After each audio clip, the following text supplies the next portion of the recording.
অতীতের ভুলের জন্য দুঃখ প্রকাশ করেছেন বিএনপি চেয়ারম্যান তারেক রহমান। ক্ষমতায় গেলে বিএনপি সরকার জনগণের কাছে দায়বদ্ধ থাকবে বলে অঙ্গীকার করেন তিনি। সন্ধ্যায় জাতির উদ্দেশ্যে ভাষণে একথা বলেন তারেক রহমান। এ সময় দুর্নীতি দমনের প্রতিশ্রুতি দিয়ে স্নাতক পর্যন্ত বিনামূল্যে নারী শিক্ষা ব্যবস্থা চালুর পরিকল্পনার কথা জানান বিএনপি চেয়ারম্যান। বিস্তারিত ফরহাদ ইবনে মালিকের প্রতিবেদন। সকল ক্ষমতার মালিক জনগণ। রীতি অনুযায়ী নির্বাচনের আগে জাতির উদ্দেশ্যে ভাষণ দিলেন বিএনপি চেয়ারম্যান তারেক রহমান। জনগণের কাছ থেকে রাষ্ট্রের সন্ধ্যা 7:15টায় দেয়া ভাষণে তারেক রহমান প্রথমেই স্মরণ করেন বিগত সময়ে ফ্যাসিবাদ বিরোধী আন্দোলনে শহীদ ও আহতদের। নারীদের মূলধারার বাইরে রেখে দেশের অগ্রগতি সম্ভব নয় বলে মন্তব্য করেন তিনি।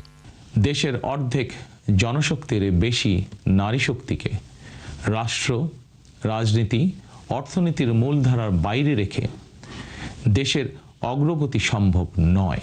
আপনারা বিএনপিকে আবারও রাষ্ট্র পরিচালনার দায়িত্ব দিলে নারীদের বিনা বেতন শিক্ষা গ্রহণের সুবিধা অব্যাহত রাখার পাশাপাশি নীতি নির্ধারণে নারীর অংশগ্রহণ ও ভূমিকা বাড়ানো হবে।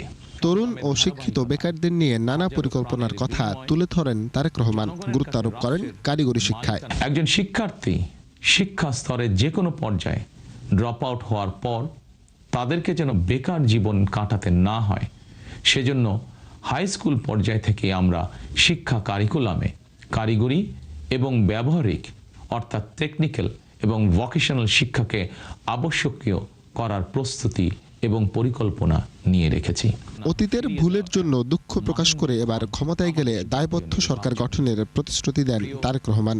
লাগাম টানার কথা বলেন দুর্নীতিতেও। আপনাদের সমর্থনে বিএনপি একাধিকবার রাষ্ট্র পরিচালনার দায়িত্ব পালন করেছে। দেশ পরিচালনা করতে গিয়ে সেই সময় কোনো কোনো ক্ষেত্রে হয়তো আমাদের অনিচ্ছাকৃত কিছু ভুল ত্রুটি হয়েছে। সেজন্য আমি দেশবাসীর কাছে আন্তরিকভাবে দুঃখ প্রকাশ করছি। রাষ্ট্র পরিচালনায় আপনাদের সমর্থন পেলে দেশের আগামী দিনের সরকার হবে জনগণের কাছে দায়বদ্ধ।